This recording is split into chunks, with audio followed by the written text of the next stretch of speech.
Hello and welcome back to Strawberry of the Day, a podcast for people who are into self-compassionate self-development. Wow, it's getting easier to do the little YouTube gods thing. I was about to drink this coffee, but the protein powder has congealed at the top. Good thing I have tea also.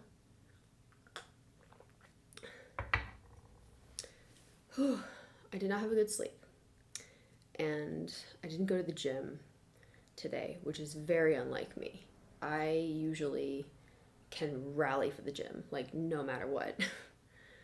But today I just could not make it happen, and I knew that mentally it wasn't going to serve me to push myself in that way. I needed to push myself to rest. But that is not what we're talking about today. We're talking about something that I realized as I was starting my rest morning. My girlfriend left for the gym, and I was like, okay, I don't feel like doing something restful and rejuvenating, but if I start doing it, then maybe I'll start to feel like doing it. I thought, no, I need to get in the mood to do it before I do it, or else it won't be effective. And this little paradox, this chicken or the egg thing came into my brain. There's this it was not an animated show. It was the freaking Sesame Street puppets show that had this song, said which came first, the chicken or the egg. And it always confused me as a kid. I was like, I have no idea. I don't know. And that's what I started thinking about when I thought about this. Do you have to feel the feeling before you take the action in order to make the change, do it effectively?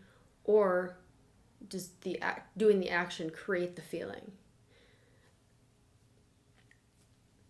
I had a good think about it. And at first, I was like, well, clearly it's taking action, because that's what I've been doing recently. I've been in my masculine energy, as Michelle would say. Michelle from Professional Yappers podcast. Go like and subscribe. I've just been doing, taking action, taking the steps, clearly posting on here, over Instagram. I'm working on some other stuff too.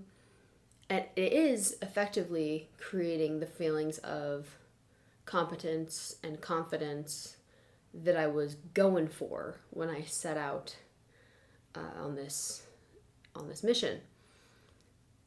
However, in this situation, that is effective because what I was doing before was waiting for those feelings of confidence and competence before starting, which we all know is garbage, because you're never going to feel like starting. But for other things, it was just a piece of granola and came out of my molar. For other types of things, you do need to have the feeling in order to take the action effectively, and you have to listen to your body when you don't have the natural inclination and motivation to do something. Like going to the gym this morning, I had to listen to myself and my body saying, hey, this is not gonna serve you. If you have to push yourself mentally right now and physically after being so tired and so, I don't know, I'm mentally tired because I was up thinking. I was awake, but I was awake and thinking really hard. I thought, usually, or sometimes I can get to the gym and be like, you just gotta start your set and you'll be fine. It'll come. The motivation, the desire. But sometimes you do have to be in the mood in order to create a good experience for yourself with whatever it is. Got 5 minutes in and my alarm started going off. That means I'm early on schedule. Well, I didn't go to the gym, so I'm early on my morning schedule. But all of this to say, I think that most of the time, action will create the momentum, and it's more important, and the feeling, and it's more important to just start messy. I say that all the time.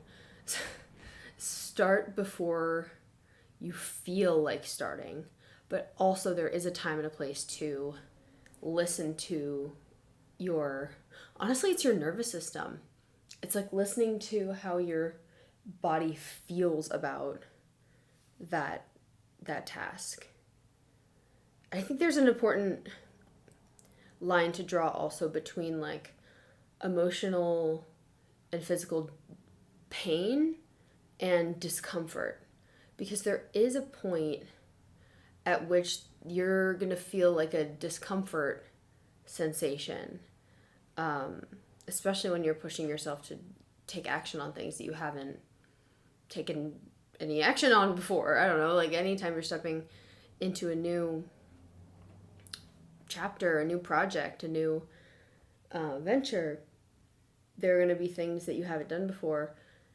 You can't misinterpret the discomfort of being in a new situation with like pain or actual fear or threat. Like you have to be able to discern between when you have to push yourself and when you have to listen to yourself. And that is just something that comes with being in touch with yourself and being self-aware. And let me hop up on my soapbox for a second, because I think a lot of people are losing their ability to be self-aware because of those damn phones. Because when you constantly are stimulating your brain with information, distraction, colors, lights, sounds, or my little cat's walking around down here being cute. When you have to put on a podcast to unload the dishwasher, or you have to like scroll on your phone when you're on the fucking toilet, like you're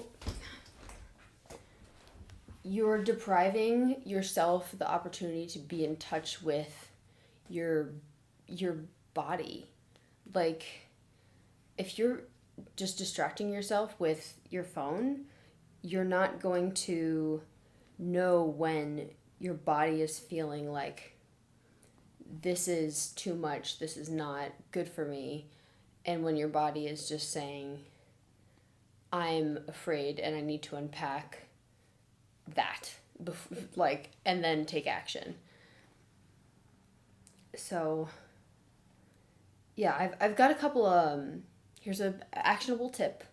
I have a couple of alarms set on my phone that, like that one that just went off and interrupted our video so rudely, that I just like, they go off and I simply try to notice where I am mentally and physically, and how in touch with myself and my feelings and my actions I am. Like, am I distracted going about what I'm doing? Am I doing the right thing that I'm supposed to be doing, that I wanted to be doing?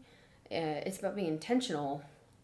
Like setting timers can be such a good, or not timers, alarms can be such a good way to like snap you back into being present and seeing if your body is going like, I'm just uncomfortable, or because this is new, or I need to take a step back because I am actually like in danger, in emotional danger.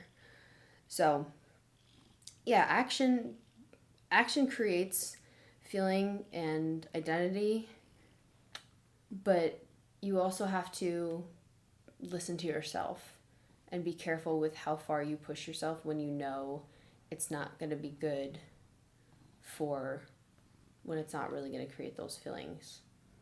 Yeah, that's all.